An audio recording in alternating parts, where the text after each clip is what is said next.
Hey guys, what's up? It is your friend, Kilo Kid. And this is What's So Funny. Yes, I have a new name. It is my new stage name, Kilo Kid. So, why the new name? Why the new branding? Oh my gosh. So we're going to get into that. I did tell you guys that when I did my new show, the next show I should say, whether it was an open mic, whether it was a show, I was going to use the joke, and then I was going to explain it after in a video of why about. So here we go. It's going to be a What's So Funny segment. So, why Kilo Kid? Where did that come from? So, my first open mic was awesome. The Tipsy Flamingo in Parma asked me to do it again, so now every Wednesday I am hosting an open mic, which is amazing. And honestly, my dad was there, and so obviously I could not do, well, I could have, but I didn't want to. But my dad was there, so I didn't want to do my Kim Jong-un jokes that I normally do. I usually do my North Korean set, which is always a killer set. But I was like, it heavily implies that I'm North Korean, my dad's an asshole. Yeah, no, we're not doing that in front of my dad. So, what set can we do? So we did a set that we've done in the very beginning of comedy, like very beginning. I don't even think I have clips of it because I didn't start recording. Like, I did start recording, but maybe at this point I hadn't recorded this set. So there's no actual, like, video proof of this set, so I was really glad that it could be new and put out there. But I had done this joke where it talked about me being smuggled out of Canada, but it was just that. It was I was 3 months old and I didn't have my green card yet, which is a very true story because I'm from South Korea, and basically they had to smuggle me out of Canada, which I think is hilarious, by the way. And the part that I had added on that night of the open mic was, man, it made me feel like a kilo of cocaine. And so I kept going. I don't think I recorded my set that night because obviously I'm hosting. I might have recorded my set. I'll have to look. But needless to say, it was a really funny set. Either that or I didn't put it on YouTube, which I have to go look because I have not put anything up from that night. I have to go check. But regardless, it was really funny. And it was a good set. And so Cliff comes up to me after, or during, like, when I get off, because I did, like, a little set of my own. And he goes, oh my god, Kilo Kid would be a really good stage name. Because prior to that, I was just going by Skylar Quinn. You know, there's like one other Skylar comedian. She's pretty funny. We have a very similar background where she was adopted by a black family. So it's like, yeah, I mean, similar. But I want something that, like, really sticks out. And it's like, I did. I mean, it's really cool. She spells her name differently than me. So it's like, she's really cool, though. But I kind of just wanted a different branding. And it's like, yeah, I'm 6 months. Actually, now, as of today, when I make this video, I am now 7 months in. So, woo! But it's like, okay, I actually kind of like Kilo Kid, and so it's like, what can I do with this? And then I'm like, yeah, let's do it. Let's go by Kilo Kid. So I slowly, like, took all my social medias, changed my Instagram to Kilo Kid, changed part of my YouTube to Kilo Kid, and that's exactly what I did. And I just, like, the open mic I did yesterday, I signed my name as Kilo Kid, so the video is going to say, introducing Kilo Kid. Nobody had any idea who Kilo Kid was, because only one person saw me sign up. They didn't know what I was writing, so nobody knew who Kilo Kid was until I walked up on stage, and they're like, oh, you're Kilo Kid! So it's great. And so it's a really different way of introducing me and the backstory, and I'm really excited. It was the first time, so I'm, like, gonna get the set better and everything, so I'm really excited. It's gonna bring a really good new twist to it. Obviously, with the rebranding, I'm going to do things a little differently, which is really exciting. My goal is to end. So now I have an end part of my set, which is always going to be the Canadian joke. I am very excited to say I have merch now. Very excited. It's going to hopefully be here March 11th. And they're stickers. There are 2 jokes. They're the I dug out with like 10,000 spoons. So it's me as a baby with spoons surrounding me, and I drew them. They're very cool. They're the Kilo Kid. So it's me as a baby with blue hair, which is really cool. And then it's the Canadian flag, and then it's a kilo of cocaine, which is really cool. But it doesn't say cocaine. It says kilo on it, and then a kid. So it's very cool looking. And then the third one is very special. It is the original Kilo Kid design, which is a baseball cap, like a kid's baseball cap with a baseball bat. And it says kilo, and then like a block of cocaine, but it says kid on it. But the hat actually is, the colors all are picked by my niece, my 3-year-old niece. And then on the sticker it said, I made all the choices, which is what she said. So she was running around the house going, I made all the choices, Auntie Sky. So those were all done by her, and they're called Leah's Choice. Those stickers are called Leah's Choice. So I'm very excited. But I drew them all. And then I took my iPad and I colored them all in. So they're all designed by me. And then all the choices were done by Leah for that one. So I'm very excited to say I have merch now. Do I wear merch coming? I don't know yet. That was the first start of merch. That was the first, So big thanks to Marty Malloy, and who gave me the idea for merch. There was somebody else who gave me the idea for merch.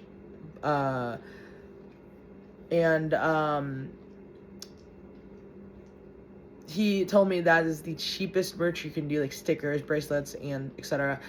So I did stickers. I was gonna do prints, but I was like, I couldn't do it where like it would just didn't work out. So like I did stickers. So I'm very excited. They just got ordered, so hopefully they're gonna look really cool. So, but the designs are really cool. Fun fact: I did draw the Canadian flag like that tiny, and then I made one that's about that big. So it is really funny how like the design of the Canadian flag is just a leaf, but how I had to make it microscopically the size of a postage stamp was like, oh, that was difficult. So it's fun. So I have a lot of shows coming up. I do. I should have written it down prior. I'm hosting at the Eastland Inn. That's coming up. I will make a list, and I will post it on my Instagram and on my Facebook. I'll like write it down because I don't remember off the top of my head when they all are. And then obviously my open mic, and then I also have a show with John Hoff. And then there's something else coming up and I can't remember. But you know, the fact that today's 7 months in comedy, and the fact that I'm already hosting my own open mics feels so weird and so surreal. And it feels great. And I love it. And honestly, I couldn't be more happier. I couldn't. Because it's just like Nancy Abraham is the one that said you would be great at hosting. And you just gotta find the right place, and you know, just the right place to do it, and blah blah blah. And I found my place, which is the Tipsy Flamingo, which is really funny because I was actually adopted into a Polish Slovak family. So Parma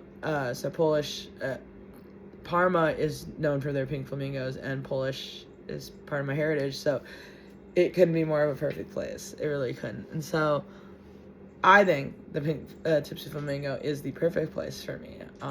It really, and it's funny because people keep saying it sounds like a gay bar. It's not. It really isn't, but it sounds like one. And somebody had told me that. I'm like, that's true. It really does sound like one.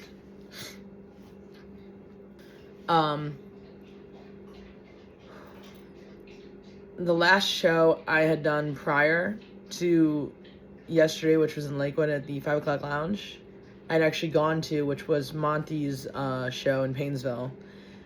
And that was really fun.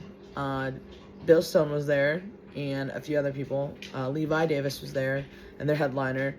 It's always a fun show when Levi Davis and Bill Stone are there.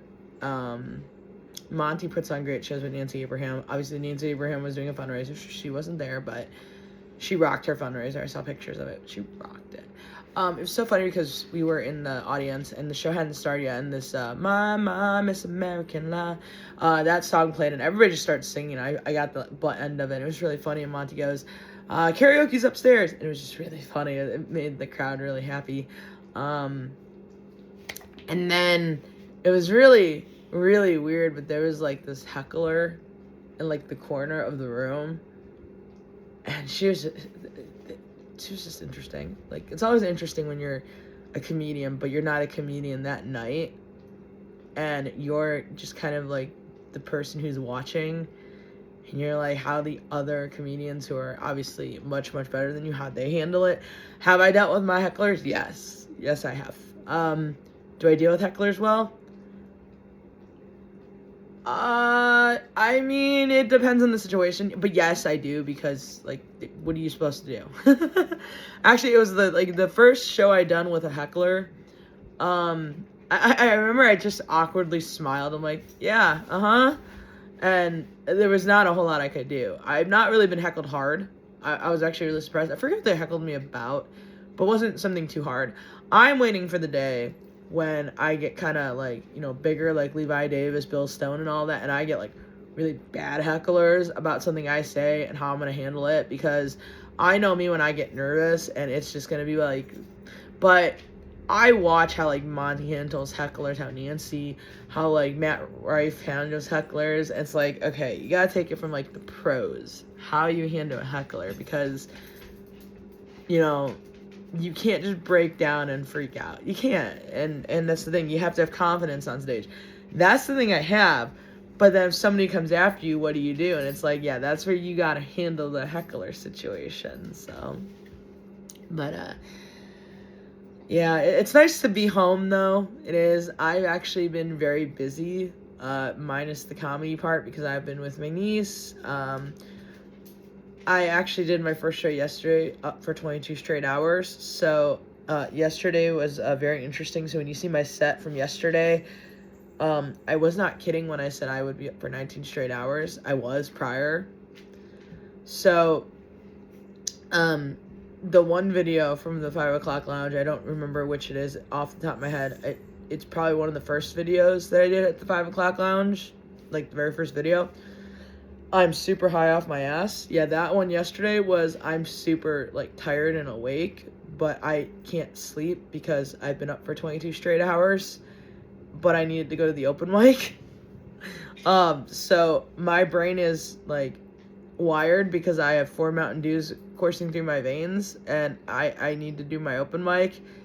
And so there's a video that I'm doing that I'm promoting me being there, and I'm watching the video, and my left eye is like half open and my right eye is like a third open, and it looks really funny when I'm watching it, and I'm surprised nobody was like, what is wrong with you? Yeah, I've been up for, like, prior to that, 19 straight hours, so I'm surprised I'm functioning at all, but I have caffeine coursing through my veins, so that's probably the only reason I am up. Otherwise I'd be crashing. That's exactly what I did last night.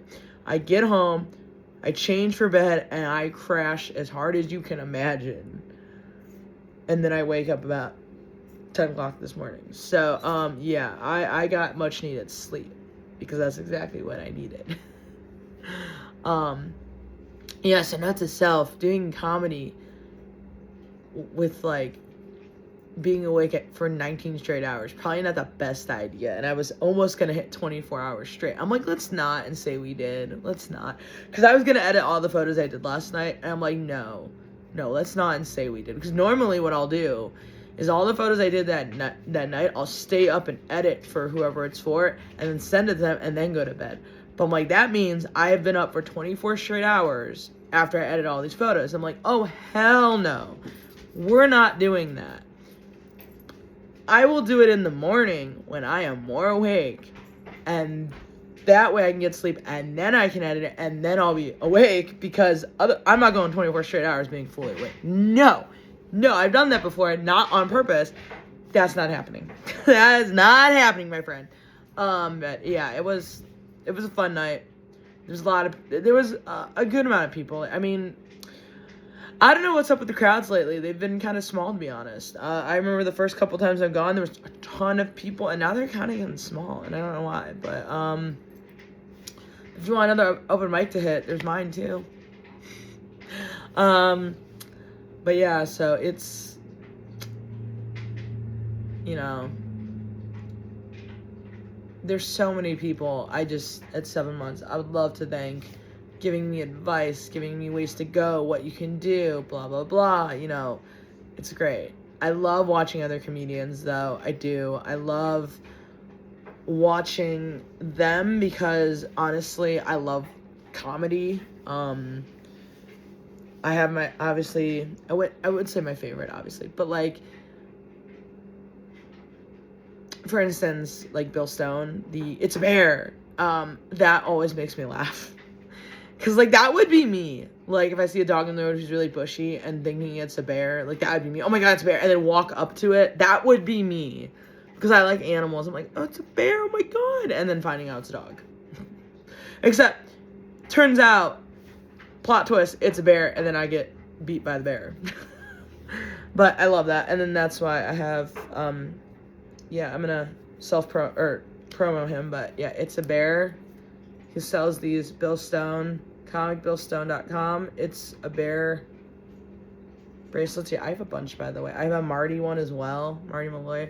But Levi Davis, my favorite joke from his is he's on, like, getting pulled by his leg. He's like, oh my God, it's got me, you got me. And finds out it's his daughter. If you don't know that joke, you have to find out the premise to it. Jimmy Ward Jr. My favorite joke of his is probably, oh my God, there's a couple. The Hordash joke, obviously, is probably my top. Your husband's balls are that big? No, they're that damn dirty. Jimmy Ward the Third probably is my favorite joke, is,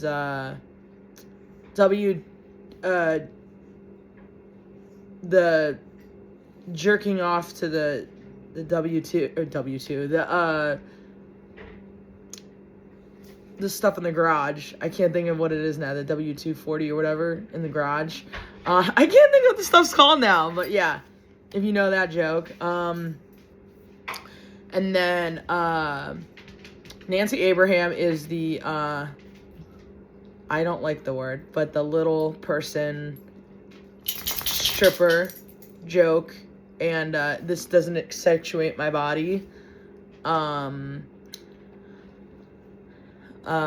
then she used to sell sex toys. I like that joke as well.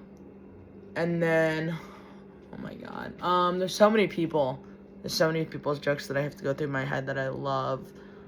Monty, my favorite Monty joke. I don't think I've ever admitted my favorite Monty joke. My favorite Monty joke is the World War reenactment, and he's getting captured. That joke.